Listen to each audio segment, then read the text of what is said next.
Hi, in front of me is POCO C55 and today I would like to show you how you can set up screen lock.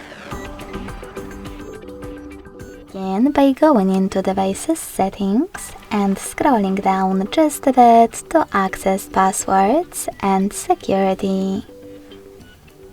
Following that, tap on Screen Lock and tap on one of those login methods: pattern, PIN or password.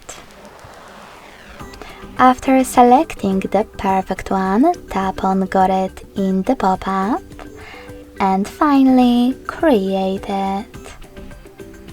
Now you need to repeat it in order to confirm it, and when you're ready, hit confirm at the bottom right corner. In order to add your fingerprint right away, select Add in the pop-up and follow all of the instructions. You can also tap on Cancel. So finally, when I switch off my screen, then turn it back on,